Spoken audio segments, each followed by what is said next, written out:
राज्य सरकारच्या माध्यमातून ठाणे शहरात क्लस्टर योजना यशस्वीपणे राबवण्यात येत असून ठाण्याचा ब्रँड सिटी म्हणून विकास करता येईल। ठाणे पैसात विकासाची ठाण्याला देशातील क्रमांक 1 शहर होण्यासाठी एमसीएचआयने पुढाकार घ्यावा असे आवाहन उपमुख्यमंत्री एकनाथ शिंदे यांनी केले। त्याचबरोबर राज्य सरकारकडून विकासकांना विविध सुविधा दिल्या जात असून सामान्यांचे ठाण्यातील स्वप्नाचे घर पूर्ण होण्यासाठी विकासकांनीही सहकार्य करावे असे आवाहन उपमुख्यमंत्री एकनाथ शिंदे यांनी केले। केळाई एमसीआयच्या वतीने ठाण्यातील हायलँड मैदानावर आजपासून 10 फेब्रुवारीपर्यंत सुरू झालेल्या 22व्या प्रॉपर्टी प्रदर्शनाचे उद्घाटन श्री एकनाथ शिंदे यांच्या हस्ते करण्यात आले। त्यावेळी ते बोलत होते। यावेळी राज्याचे परिवहन मंत्री प्रताप सरनाईक, ठाणे महानगरपालिका आयुक्त सौरभ राव, जिल्हाधिकारी अशोक शिंगारे, एमएमआरडीचे अतिरिक्त महानगर आयुक्त अश्विन मुदल, केळाई एमसीआयचे अध्यक्ष डॉमिक रोमेल, केळाई एमसीआयचे ठाणेचे गट अध्यक्ष व राज्य सरकारचे मित्र अध्यक्ष अजय आशर, केळाई एमसीआयचे ठाणे अध्यक्ष जितेंद्र मेहता, स्टेट बँकेचे उपमहाव्यवस्थापक सुजित त्रिपाठी आदी व्यासपीठावर उपस्थित होते। केळाई एमसीआयच्या प्रदर्शनाचे 22वे वर्ष असून प्रदर्शनाची प्रगती होत आहे। या प्रदर्शनाला आपणही दरवर्षी भेट देत असून माझीही प्रगती झाली।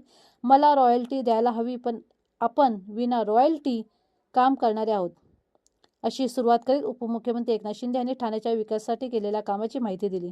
ठाणे हे तलावाचे शहर असून शहराला निसर्ग सौंदर्य लाभले आहे। सध्या स्थितीत जागतिक तापमानवाढीचे आव्हान निर्माण झाले असून त्यासाठी पर्यावरण संवर्धन गरजेचे आहे। त्या दृष्टिकोनातून विकासकांनी कामे करावे। महापालिकेवर सहकार्य करून ठाणे शहराच्या प्रगतीसाठी विकासकांनी पुढाकार घ्यावा असे आवाहन उपमुख्यमंत्री एकनाथ शिंदे यांनी केले। गेल्या 2.5 वर्षात ठाणे महानगरपालिका हद्दीत बोरिवली बोगदा, मेट्रो 4, मेट्रो 9 आदीसह विविध प्रकल्पाची 70 ते 80,000 कोटी रुपयाची कामे झाली आहेत। ठाण्यातील वाहतूक कोंडी सोडवण्यासाठी विविध प्रकल्प राबवले जात असून ठाणे हे देशात विकासाचे मॉडेल आहे। यासाठी प्रयत्न करीत आहोत, अशी माहिती परिवहन मंत्री प्रताप सरनाईक यांनी दिली। महापालिकेचे आयुक्त सौरभ राव यांनी ठाणे शहरात राबवल्या जात असलेल्या विविध प्रकल्पाची माहिती दिली। ठाणे शहराला 2030 पर्यंत वेगळी ओळख निर्माण होईल। सध्या शहराला 2055 पर्यंत पुरेल एवढा पाणी पुरवठा होईल असे नियोजन केले आहे। यंदा 100 दशलक्ष लिटर पाणी पुरवठा उपलब्ध आहे। पुढील वर्षी आणखी 100 दशलक्ष लिटर पाणी मिळेल। तसेच सूर्या धरणातून पाणी उपलब्ध होणार असून शाई व काळू धरण उभारण्यासाठी हालचाली सुरू आहेत। त्यामुळे ठाण्याला पाणी टंचाई भासणार नाही असा विश्वास त्यांनी व्यक्त केला।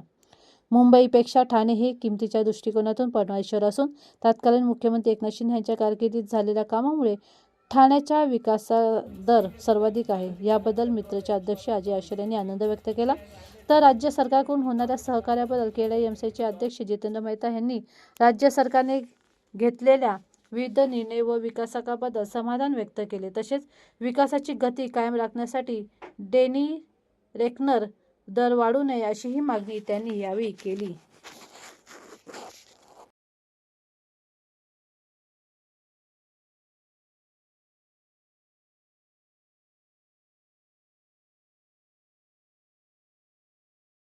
आगे बढ़ाएंगे।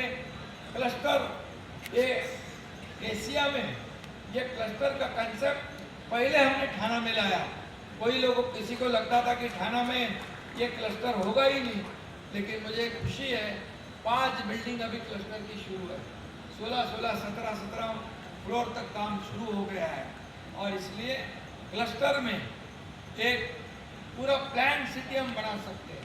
City with in develop city बनाने का वो कंसेप्ट है और इसलिए अभी हमने एमएमआरडी को लिया है, सिडको को लिया है, ठाणे कॉर्पोरेशन के साथ सिडको है, मुंबई में रमाबाई कॉलोनी है, ये सारे का साथ एमएमआरडी है। अभी सिडको, एमएमआरडी है, एमआईडीसी, एमएसआरडीसी, महाब्रिज, माडा, ये सारे सब लोगों को हमने साथ कर दिया है। जितने भी प्रोजेक्ट कई सालों से नहीं हो रहे हैं उसको हम पुश कर रहे हैं, उसको आगे बढ़ा रहे हैं, क्योंकि स्लम फ्री सिटी करना है तो इससे हमें पूरा ये साथ होकर एकजुट होकर हमें काम करना पड़ेगा और उसमें पॉलिटिकल विल चाहिए। पॉलिटिकल विल जब मिलती है तब प्रोजेक्ट आगे बढ़ता है, क्योंकि नहीं तो इतना क्यों देना, उतना क्यों देना। जब भी डेवलपर लोगों को तकलीफ थी, जब भी ऐसे मतलब कोविड तो था ही, डेवलपर भी ऐसे वेंटिलेटर पे जाने वाले थे, लेकिन बोले अभी वेंटिलेटर पे जाएंगे तो डेवलपर सब कोमा में जाएंगे तो प्रॉब्लम हो जाएगा। और उसी वक्त हमने जो जो देना था फैसिलिटी तभी दिया। ये सब डेवलपर ने फिर से काम शुरू किया। मुझे पता है कि तभी स्टैम्प ड्यूटी में भी हमने सहूलियत दी, प्रीमियम कम कर दिया, रूल्स में इंस्टॉलमेंट दे दिया। क्योंकि गवर्नमेंट क्या है, गवर्नमेंट किसके लिए होता है? आम पब्लिक के लिए होता है। जो आम पब्लिक को घर देता है वो डेवलपर है, उसका भी कुछ समस्या है वो भी सुन के लेना चाहिए। डेवलपर क्या सब इतना बड़ा, सब लोग सोचते हैं बहुत पैसे कमाता है, लेकिन उसको पैसे डालने भी पड़ते हैं, तो इसलिए ये भी सोचना पड़ता है। और इसलिए मैं इतना ही कहूँगा कि आपका जो क्रेडाई MCHI थाने शहर में भी आपने डेवलपमेंट में भी आपने बहुत योगदान दिया है, कुछ ब्यूटिफिकेशन का काम भी आपने दिया है। और भी कमिश्नर के साथ बैठो कि आप थाने में कमा रहे हो, थाने में आपका व्यवसाय हो रहा है, बिजनेस हो रहा है, तो थाने शहर को कैसे हम बढ़ाएंगे, थाने शहर को और हम अभी आगे बढ़ाएंगे कैसे? अभी थाने में जो मुंबई से छेड़ा नगर से डायरेक्ट एलिवेटेड रोड बना रहे हैं, डायरेक्ट बाईपास खाड़ी की तरफ से सीधा निकलेगा घोड़बंदर से गायमुख होके फाउंटेन होटल तक निकलेगा। मतलब थाने सिटी में बिल्कुल कोई ट्रैफिक नहीं होगी, सब गाड़ियां बाईपास से जाएगी। थाने में मेट्रो हो रहा है, थाने में रिंग रोड हो रही है, और थाने में जितने रोड है ये है वो उसको हम बना रहे हैं। थाने का ब्यूटिफिकेशन हो रहा है, उसमें भी आप लोग योगदान दीजिए। कोई सर्कल है, कोई मेडियन है, जो भी आपको ये करना है, प्लांटेशन करना है, ब्यूटिफिकेशन करना है, उसमें कमिश्नर के साथ आप बैठिए। और MCHI क्रेडाई का भी योगदान उसमें होना ज़रूरी है। और इसलिए मैं अभी इतना ही कहूँगा, मेरे पास पहले तो मैं CM था, कभी नहीं, कभी CM था, लोग कहते थे चीफ मिनिस्टर है, अरे कहीं भी जाता है सबको मिलता है, तब मैं कहता था CM मीन्स कॉमन मैन। अभी देवेंद्र जी CM है, अभी मैं DCM हूँ, अभी मैं कहता हूँ डेडिकेटेड टू कॉमन मैन। अभी जीतू भाई ने एक नया नाम दिया है, ठीक है।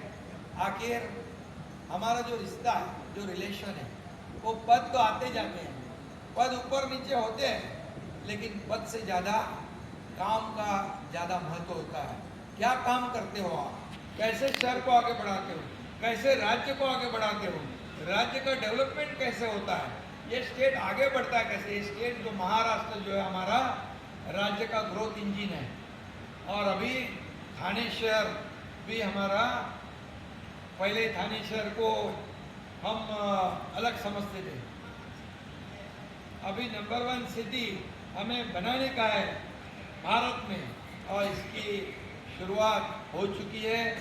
आदरणीय प्रधानमंत्री जी भी हमारे थाने में आके गए, और थाने शहर जो है, आज थाने में भी जो घर हम बना रहे हैं, हाउसिंग के घर बना रहे हैं, PM आवास बना रहे हैं, क्योंकि सबको घर, ये आदरणीय प्रधानमंत्री जी का जो ड्रीम है, वैसे ही हमारा भी सोच है कि सबको घर होना चाहिए और अफोर्डेबल हाउसिंग होनी चाहिए।